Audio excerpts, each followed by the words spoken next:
At Atlassian, we believe that it's how you work and not where you work that matters. Our approach is called Team Anywhere, and that means that our employees can choose where they work from every single day. And that means that they often work from home, but sometimes they work from one of our 12 offices globally. And in my role, my job is to bring our approach to life across our real estate portfolio and our talent strategy. And at Atlassian, we like to say that we're building the future of work for our customers by living it ourselves. And so, one of the parts of my role is that I oversee a research organization called the Teamwork Lab. And we study how modern work happens so that we can help our customers and our company work better. Every year, we conduct a State of Teams research report. And today I'm going to quickly bring you through the highlights on an exclusive look at our release of State of Teams, which we're releasing today. And then I'll be joined on stage by Fast Company's Julia Herbst to talk about the future of work and some of what this research really means. So this year's research was conducted with 200 Fortune 500 executives and 12,000 knowledge workers. And every year when we're structuring this work, we're thinking about a problem that we're seeing unfolding within our own teams. And this year, what we learned, or our hypothesis, was that teams are really aware that AI is going to change how they work, but they have not yet figured out how to make that happen for themselves. And it turned out in our research that we were right. Two-thirds of knowledge workers told us that they believe that AI can help them be more effective and move their work forward faster. But 96% of executives said that their teams haven't yet figured out how to use AI effectively yet. So here's the key takeaway in this year's research. The key idea is that teams have never had more information, and yet they have never been less informed. Teams are wasting 2.4 billion hours in the Fortune 500 every year searching for information. And knowledge workers told us that their number one barrier to moving fast is being able to find the information they need. And I'm sure that you at South by Southwest are hearing a lot of things about AI. I think what AI means can feel a little vague and amorphous right now. But from where I sit, I see that one of the biggest ways that AI can disrupt our companies is to give us enormous amounts of time back from meetings, because AI can get us up to speed and inform us instantly, as opposed to having to wait for a meeting 3 days or a week from now. So, how many of you have walked into a meeting that feels like you are entering a movie halfway through? You are trying to figure out who the characters are, you're trying to understand what's already happened, if there's a plot twist coming around the corner. And if you are not alone, because 52% of employees told us that they can't move work forward because they don't have the information they need to move forward. And 56% of employees told us that the only way they can get information is to schedule a meeting. So this all rolls up into a lot of wasted time. Executives and knowledge workers alike told us that they were spending about a quarter of their week looking for information. That's because they're searching through old email threads, they're looking for slide 6 on a deck, and they're trying to search through Slack, their pages, whatever it might be. So when information isn't available, teams start to get lost in the echo chamber of their team or their function. In corporate speak, we call that information silos. So recently I was in a meeting that went something like, hey, we need to get our TWC sellers to start pushing SOW so that we can drive PEUs for our EAP customers. And my response was also an acronym, which was WTF. This is the norm in companies. Teams speak different languages, but we need teams to have a shared language and a shared understanding in order to move forward, because we don't want to have a situation where the engineering team is debugging a product that the marketing team is selling like it works, and therefore the customer support team is totally overwhelmed with support requests. Now, executives seem to understand that AI is a solution to information silos, but 98% of executives told us that their teams are not yet using AI as a solution to information silos. And this matters more than ever because our work has never been more interdependent. Modern work just isn't happening in isolation. 93% of executives told us that cross-functional collaboration is crucial and that nearly half of their work can't move forward without the input or approval of another team, which is really significant. That means we've got to have ways to get on the same page. And by the way, only 12% of teams told us that they have a system for informing other teams when information changes that would impact those teams' work. Okay, so where are we? We are lost in an information overload, but we can't find the information we need. And the need for change is obvious. So I thought this was really encouraging. 92% of executives are saying that they believe the future demands a new way of working. Um, and here's a hot take. I think it's actually going to be easier than we think because once we start using technology to drive this change, we can rely on technology to do the heavy lifting for us. Um, so I wanted to think about exactly how that works. Um, First, AI runs on digital interactions. So AI doesn't know what's happening in the water cooler. It doesn't know what's happening in conversations in the hallways. But it runs on information from things like chats, pages, the transcript of your video call. Um, and second, your company can't take advantage of AI unless you have begun to make those digital assets or interactions available in a wide stream and kind of infrastructural way. Because unless you put your information online, AI can't access it. So it becomes a dependency or requirement to be able to use AI effectively. But third, once your work is online, it's literally as easy as opening a chat interface and asking AI for help.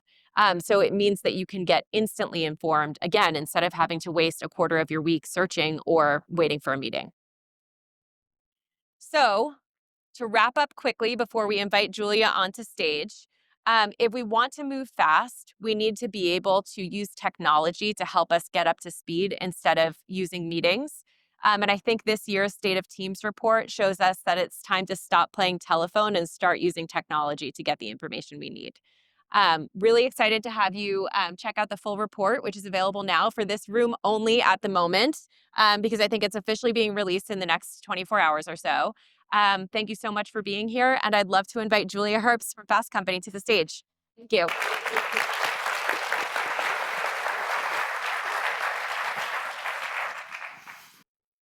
That was so great. Thank you. I'm really excited. Slides worked. The slides worked. It all happened. We have microphones. It's all good. Great.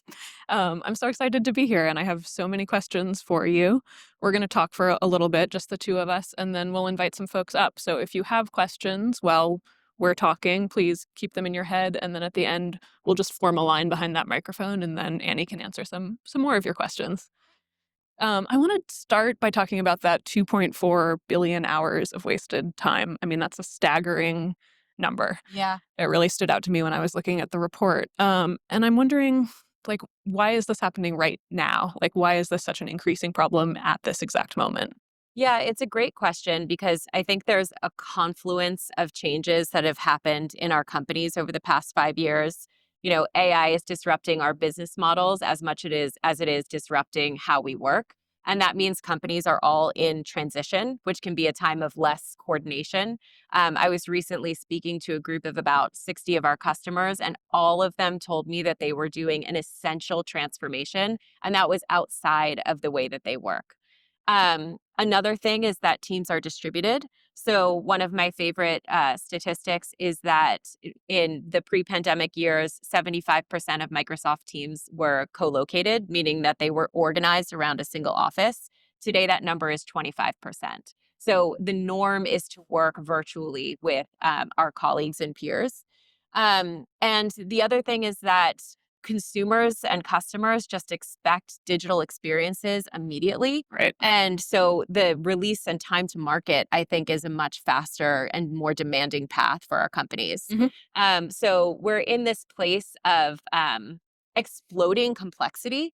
And it means that our communication is exploding, the information is exploding, and we need to kind of design ways to be able to manage and engage with that. Totally. Yeah, I mean, I feel like so much of this comes back to productivity, right? And Yeah. how successful teams can be productive wherever they're based. But I also know that you're sort of notoriously skeptical of productivity metrics. Yes. Like productivity is actually kind of a hard thing to measure. And I'm Right. curious why you think that is and sort of how that affects your research. Yeah.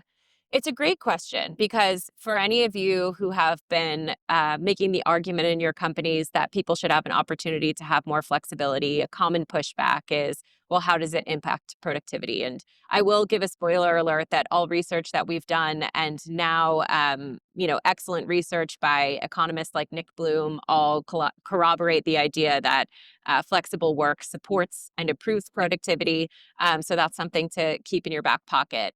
But separately, I think that productivity is about meeting goals, setting goals and meeting them. We find that that's among the best behaviors that a team can Hmm. adopt. And I think that there is this feeling that if we measure all the little inputs and outputs of our work, that it's going to roll up into this profound answer on Sure. productivity, and that's just not the case. Yeah. So yeah, I think it's about just being focused around goals. Totally. I think that makes a lot of sense. Yeah, I mean, I know you've looked into remote work and flexible work for many years now, and it feels like, a lot of the return to office push is really focused on like people can only collaborate effectively if they're co-located, if Right. everybody's showing up in the office. But just because you're in the same office doesn't necessarily mean you have the tools you need or that you're communicating in a way that is actually productive and effective, right? Right. So I guess because of that, what would you say to people who are saying like, we need to increase the number of days in office. We need to bring everybody back, and I have to see, butts in seats 9 to 5. Right. Well, I think that the nature of work now is distributed. Most collaboration is happening in a virtual ecosystem. And like I mentioned in this talk, that if you want to use AI to transform how you work, which is by far the most transformative thing that any company could do, then you need to be interacting with one another digitally. And so we have found that teams that are over relying on in-person reactions are interactions and collaboration are less likely to adopt those virtual norms that then power the opportunity to transform with AI. So it's actually interesting that, when people talk about return to office, right now my guidance is reframe this as an AI opportunity, reframe this as a technology opportunity, because while being in person with one another is incredibly important, the office is a great place to be when you choose to be there. But if you really want to work differently and use technology to power your company, you're going to have to rely on virtual collaboration to make that happen. Yeah, you actually mentioned this very briefly when you were talking, but I feel like often when we talk about RTO, Yeah. we talk about like the water cooler moment, right? That's a big, Loves a water. everyone loves a water cooler Such moment. a romance, like the high school boyfriend. I hear about it all the time. And I guess I'm curious, from your research, if you think that that is either like overvalued, the benefits are being over exaggerated of sort of what happens when you're all in the office kitchen and you just happen to be making small talk that turns into something really great. Or if you think that there are ways that we can replicate that when teams are distributed. Yeah, there are important ways to replicate it. I would say that my highest level feedback would be this conversation sometimes isn't nuanced. Using virtual collaboration doesn't mean that being together in person is not important. Sure. Being together in person is an incredibly important part of a team. It's how you build trust, it's how you build connection. It's a great way to drive momentum. And yet, the underpinning of all work is virtual, and that's how we can use technology to make it better and better. So, I think that the conversation has oriented around this forced choice between productivity and preference. And in reality, using technology is the greatest lever for productivity. And as a result, you can offer people preference. And that's an incredibly important thing, especially for people in our society, like women who otherwise can't advance in the corporate ecosystem without having access to that type of flexibility. Yeah. When you talk about sort of adding more nuance to this conversation, I feel like another thing that sometimes gets lost is the idea that like all remote teams are the same, right? Right. There are obviously different types of remote teams, especially if you're working across time zones, or sometimes you have hybrid teams where some people are coming in 3 days a week and other people are never coming in, right? So there are different models for kind of what a distributed team could look like. Right. And I'm curious kind of what some of your takeaways have been about teams that are really distributed across time zones and maybe even working like pretty asynchronously. What are the most successful teams who do that looking like? Yeah. So I think that, even the idea of team anywhere is a little bit of a misnomer Hmm. because it does matter to some extent where people are Sure. located because you really want to set up these conditions for collaboration that are effective. So the way that we've dealt with that at Atlassian is we think about the world in 6 vertical stripes where you kind of have large chunks of people that can be located hundreds or even thousands of miles apart, but are all in the same time zone. Hmm. And we find that if you are in your earliest part of your career, you want to be in the same stripe as your manager because then you have 8 hours of working hours Hmm. overlap. And that means that it's super easy to ask questions, to find what you need. Hmm. But most teams can be spread across 2 stripes, which means that they have half a day or 4 hours of working hours overlap. And we find that's the recipe for the most successful teams. As long as you have 4 hours a day of working hours overlap, you can reach one another, you can effectively Have collaborate, you can meetings. have meetings, but you also have enforced quiet time and you have great behaviors related to documentation, how you manage information. Hmm. And those teams start to become the most effective teams because they're forced to as a result of, Yeah. necessity is the mother of invention. Sure. Um, and then we find that you can be effective across 3 stripes where there's just 2 hours of overlap across that distance. But really, that needs to be your most senior leaders. That's a more mature business unit Hmm. that is able to manage itself more through metrics than it is through kind of more amorphous strategy building, early design, that kind of thing. Yeah, it's interesting you separate it sort of by like stage of career. Yeah. I think that that's like kind of an interesting point that sometimes also gets lost. We've seen sort of mixed things in terms of where Gen Z wants to work. Like, do they want to be in the Yeah. office? Do they want to be? But it sounds like you're saying that like when people are earlier career, you really do need that sort of like greater touchstone with and sort of closer working together relationship. Yeah. And I would say that CEOs are rightfully concerned about the earliest entrance into the Sure. workforce, about where they're working from. And what we've found is that our earliest career employees are the most likely to live near an office and they're the most likely to attend the Hmm. office. Which means that we can serve them and make sure that we're building kind of this early career cohort specific approach where maybe we entice them to come to the office with more social events or more learning opportunities. And I think that's been a really important way to keep that group successful. Yeah.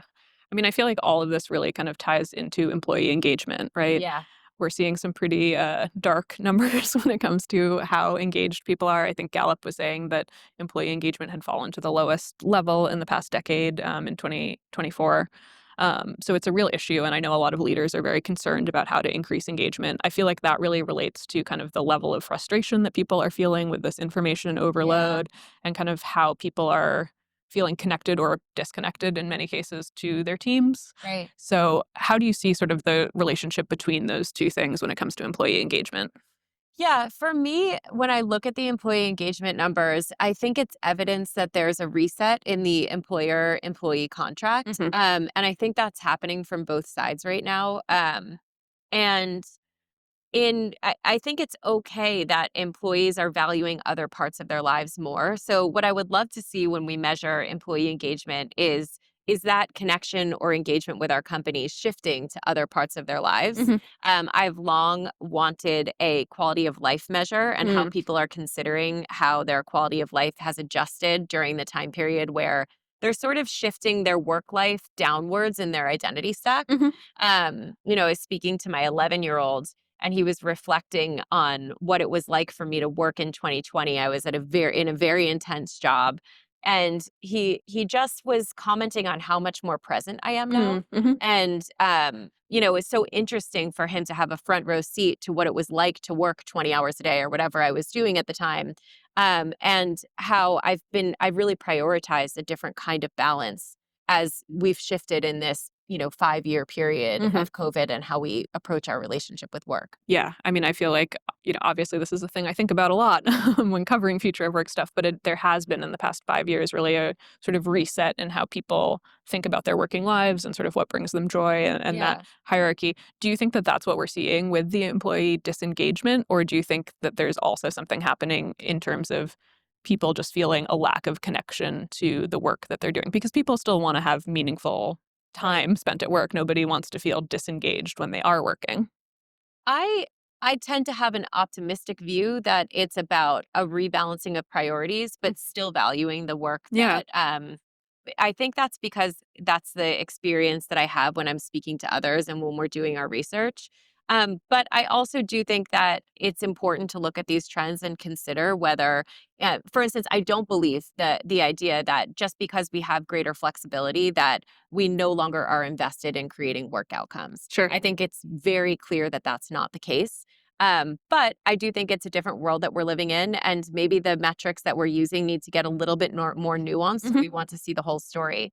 Um, and yet, I think there's another side to the story, which is I was having a conversation with a very respected CEO who I think is brilliant.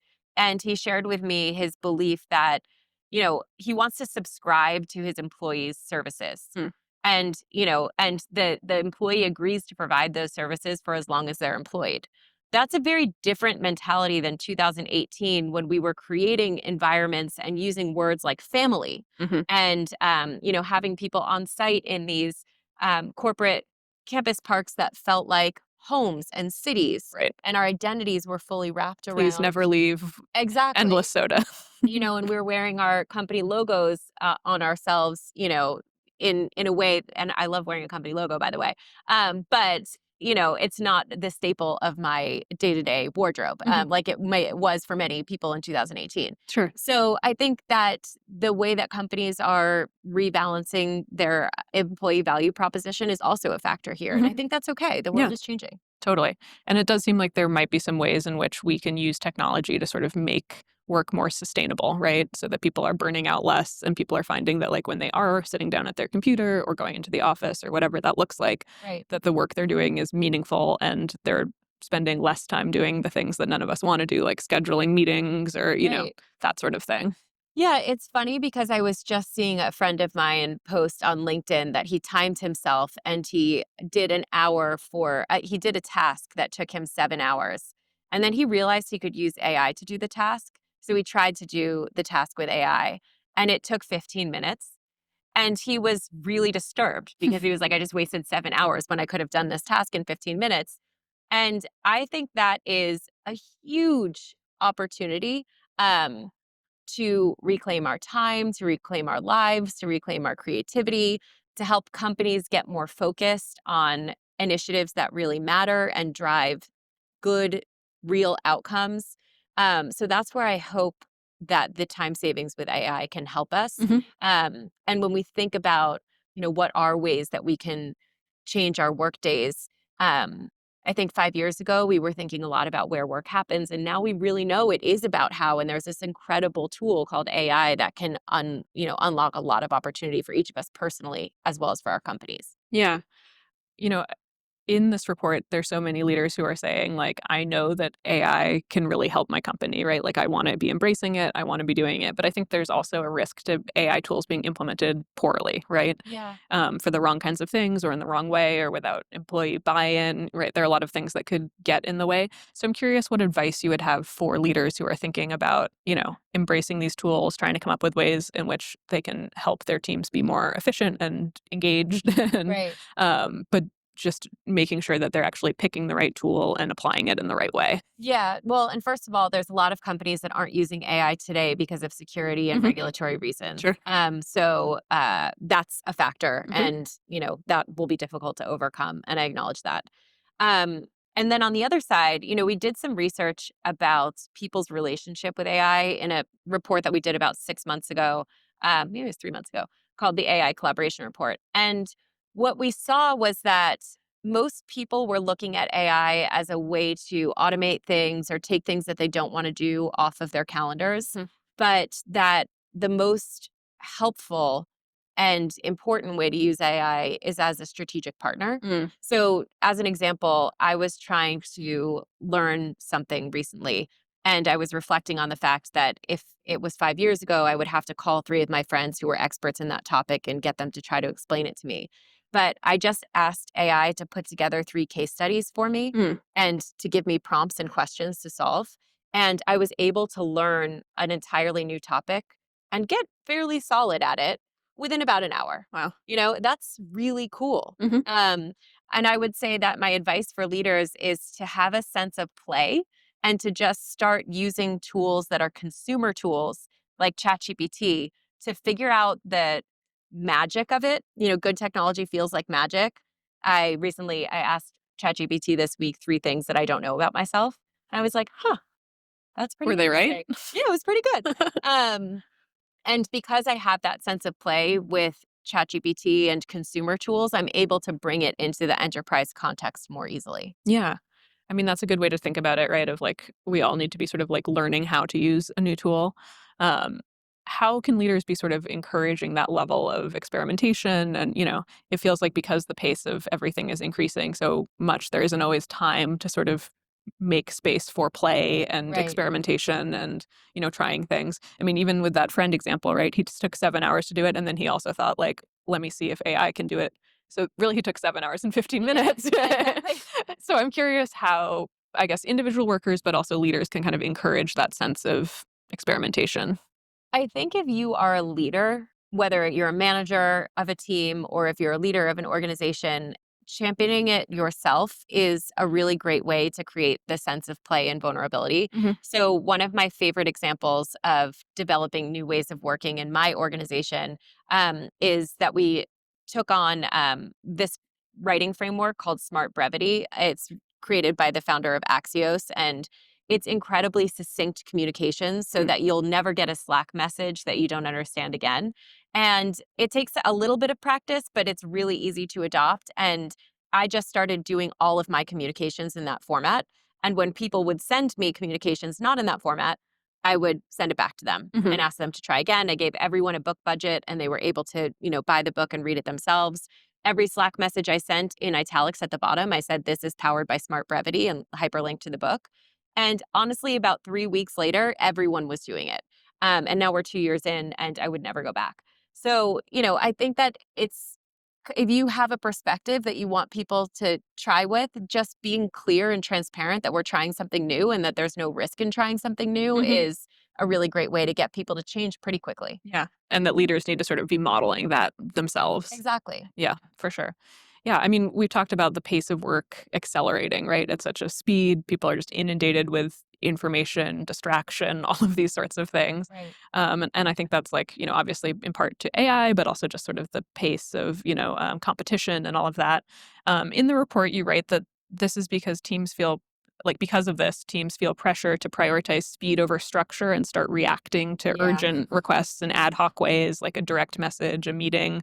That's like sort of a natural thing. But what are you seeing about like the most successful and effective teams? How are they sort of reacting to this increase pace that we're seeing? Yeah. And last year's research, we found one of my favorite stats from that was that 65% of knowledge workers told us that it was more important to respond to a notification than to advance their important work, Mm. which just speaks to the culture that we're living in.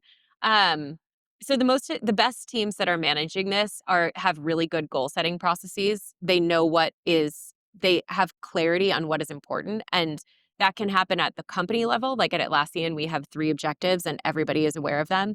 Um, you may have even seen our three transformations on Christine's laptop when it was showing before we could figure out the slides. And or it can happen at a daily level. So we did some research that found that when teams identify a single North Star for their day, there's something like 75% more likely to achieve it. And it makes them feel much more in the flow and engaged in what they're doing. Mm. People want to feel good about their work. They want the opportunity to do good work. And that means that they need dedicated time to focus.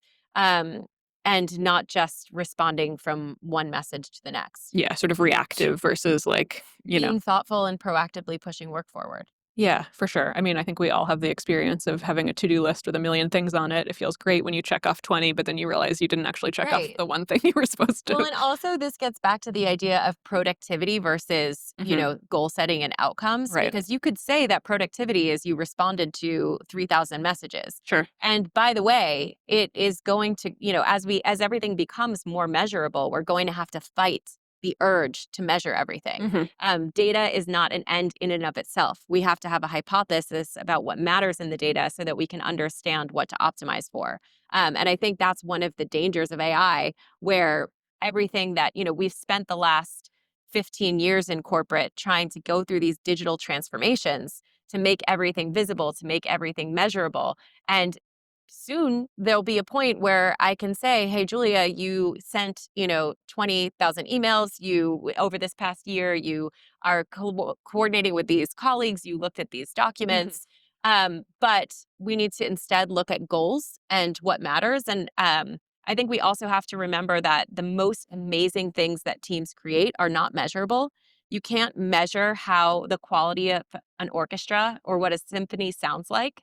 And that's what AI gives us the power to do, to be truly creative and solve bigger and more difficult problems. And that's not going to be demonstrated in how many interactions you've had with Right. your team in its digital ecosystem. Yeah. Has sort of all of these thinking this way and doing this type of research changed how you sort of are structuring your day? Like, are you setting a kind of intention or goal in the Yeah. morning and using that to kind of guide how you're spending your time? It's funny because I came to this work honestly in that I really am such a hacker, I guess, or a tinkerer on how to be more efficient Yeah. so that I can be lazy. I love, just hanging out and like reading my, is anybody reading Fourth Wing?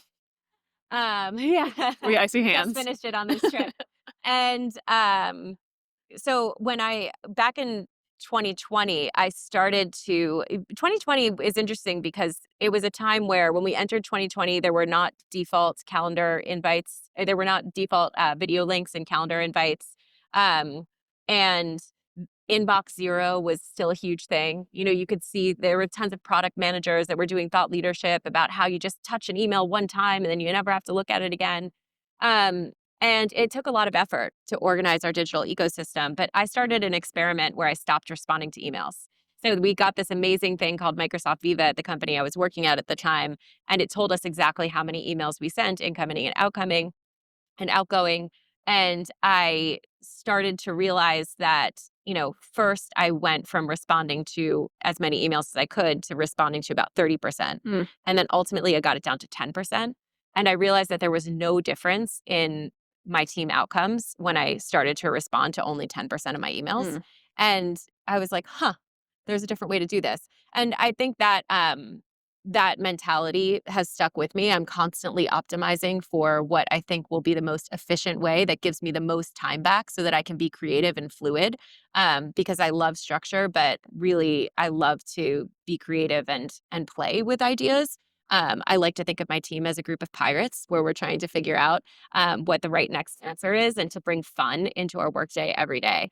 So yes, I definitely set an intention of what I must do so that I can put my focus on it, be there for my team, and leave time to have fun and play. Yeah. How have you seen that shift affecting the people who report to you and your coworkers? It's a good question. People love it. They're like, wow, I didn't know that it was possible to work this way. And I will say that when I joined Atlassian, it was very clear that it was a company that worked differently. And I was still bringing my corporate toolkit into Atlassian. And it was a struggle for me to figure out how to adapt to its norms. We don't use email, we don't do verbal presentations, writing is extremely concise. That's really different for somebody like me who is a lawyer, where they used to pay me by the word, to make things more complicated as opposed to less clear and more clear.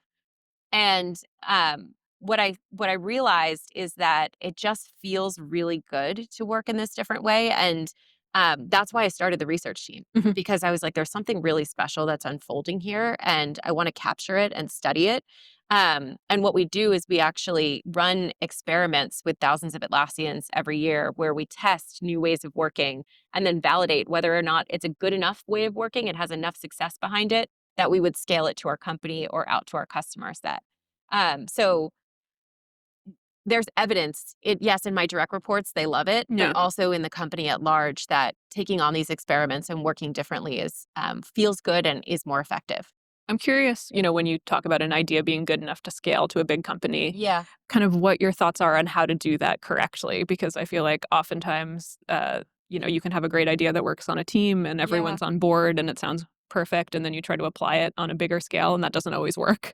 So I'm curious, what are some tips for leaders who are thinking about implementing something that they feel really excited about, but they need that sort of buy in and other people to experiment in that way?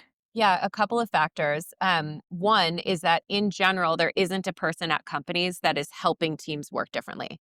And I think that's probably a miss because the opportunity to work differently is probably our biggest change that we can make in our companies, especially with technologies like AI. The second thing is that there's always a tension between what is centrally driven and what we call federated across different business units and leaders. And that can be difficult to navigate. So, getting consensus on what should be tops down versus federated is just a real corporate challenge. Um, the third thing is that to get information out into a company is difficult. We used to, even 3 years ago, we were doing really beautifully designed consumer grade PDFs. Hmm. And now we're experimenting with agents, Mm. and they are so effective. Hmm. So, one of the programs that I oversee is our new Lassian onboarding program, and a new Lassian needs to absorb a lot of information pretty quickly. And we have this tool called Rovo, which is sort of our AI surface area. It works with 30 different LLMs and it looks across our full corporate landscape. So you kind of have this opportunity to search anything, but then you also have a tool that can spin up an agent in just a couple of minutes. Hmm. So my team, which is a totally non-technical team, built an agent for new Lassians. And the complicated part of that is you have to put together the right knowledge base. So you want the agent to refer to a discrete knowledge base. Took about 2 weeks to build the knowledge base. Took about 40 minutes to set the instructions for the agent. And when we released it a couple of weeks ago to our first cohort of new Lassians, about 200 people, it instantly got 800 interactions and conversations. That it has about 100 new conversations every day. And it means that new Lassians are informing themselves in a totally different way than we could have anticipated. It lets somebody educate themselves in their own moment of pain or confusion, as opposed to us trying to They don't have to bother anticipate. their new manager. Yeah. And like we are never going to be able to communicate at scale all the things that somebody at the company could know. So agents, I think, have a lot of promise, especially given the fact that a non-technical team can spin something up like that as quickly as I just said. What kind of questions are these new folks asking? Anything from who's on my new team to how do I sign up for my benefits. I will say, though, that the conversations that happen with an AI are protected consumer information. Hmm. So, one of the challenges with an agent is that you can't find out how useful it is Sure. except by asking them to respond in a survey. So, one of the last, things that the agent will offer is, how have I done? Rate Did I my, serve your yeah. needs? Yeah. And so far, it's looking good. But I feel good about that. And yet, that's a challenge to making it more effective. Yeah. You talked earlier about AI implementation being in some ways easier on teams that already are distributed and that already have a lot of these sort of processes happening in a digital Right. way. But I'm curious also, how are you seeing AI generally make it easier for teams that want to be able to work for it from anywhere?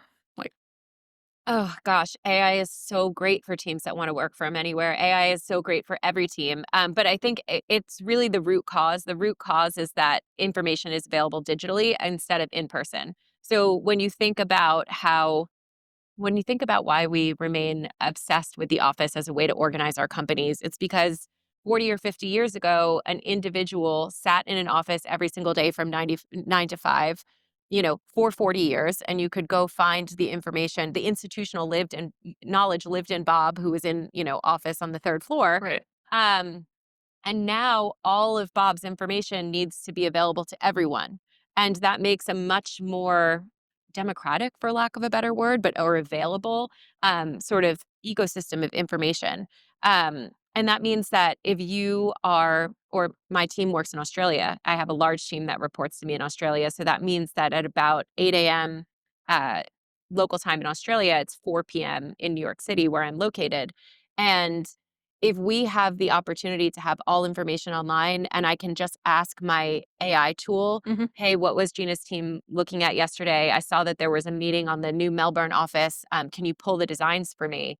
That means I can just instantly review as opposed to having to Gina spend 30 minutes to put together information for me, or me sending a request to Gina to say, hey, could you, can you update me on the Melbourne meeting, and having to wait 36 hours for me to get a response. So it really does make information so much and collaboration more seamless for people that are working from anywhere. Yeah.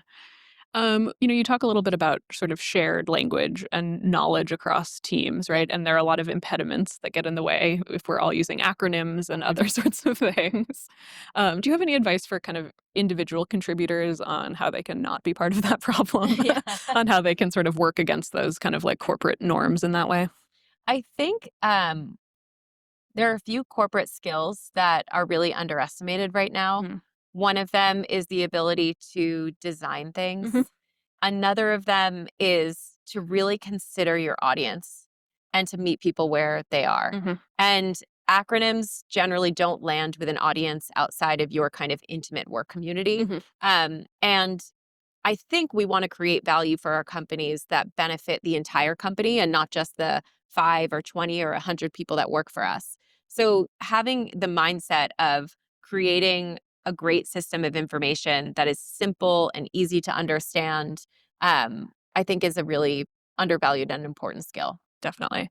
I feel like, one of the things that I'm seeing a lot in my coverage is about sort of a reassessment of the middle manager, which I Mm, think kind of fits into this conversation, right? yeah. Before, middle managers were seeing people in an office and using that to manage productivity and know that their team was working.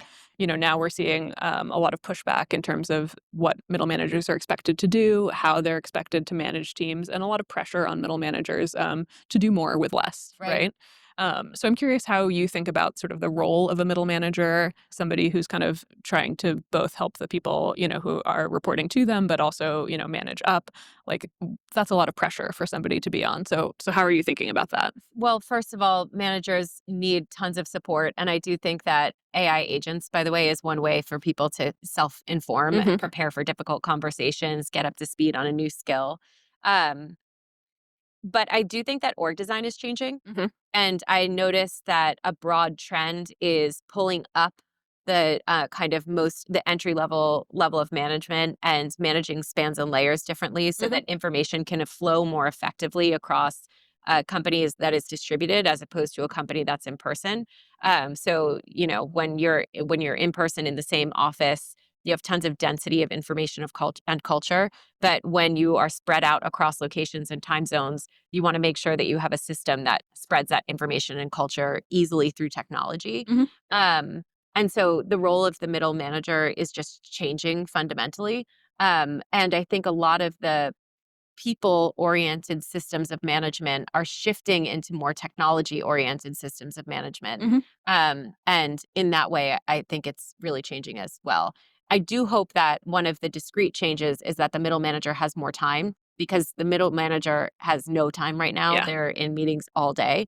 And we want to give that middle manager the opportunity to learn, to engage, to focus, which are all big problems today. Yeah, definitely. You've talked a lot about, all of the sort of exciting potential for AI, which is Yeah. great, and the opportunity that is there for teams that are willing to kind of take that next step and experiment and that sort of thing. But are there things that stress you out when it comes to AI? Like what sort of keeps you up at night thinking about sort of teams implementing AI in these ways? There's definitely an AI hellscape, corporate hellscape, that we could find ourselves in 5 years, where instead of being in meetings, we basically have content that we need. Instead of attending 10 hours of meetings, now we have the entire organization's worth of meetings that are available to us, and we're somehow expected to digest those things. And so I think the opportunity to scale information with AI needs to be paired with a focus on prioritization Mhm. so that we know what is important for us to engage with. And, we get rigorous about engaging with only those things and not trying to consume everything. Final question. Yes. And I feel like it should be about goal setting because that really feels like a very concrete takeaway for folks, Yeah. right? That teams that practice goal setting and kind of prioritize and triage, for lack of a better word, are feeling more engaged and happier. So, what are you seeing when it comes to successful teams in how they're designing their goal setting processes in a way that makes it feel, not just like a corporate exercise where we all have to write down goals, but something that's really like aligning and bringing people together? Yeah. One thing that I think has been very helpful for my team specifically is to think about the story. I think about a goal as a story. And a goal there's only so many stories that people can receive. So I think about how we want to be able to tell the story of what's important. And when I have my team write their goals, I have them just spend some time writing the story of what that goal means Hmm. and what we're trying to achieve. And often the goal itself changes through that exercise into something that's more concrete, something more ambitious. Um, at the end of the day, the best way to influence people, the best way to motivate people is to tell them stories that matter. And I think goals are a really important and concrete way to do that. Yeah, that's awesome. Great. Thank Thank you. you, Julia. Yeah, thanks so much.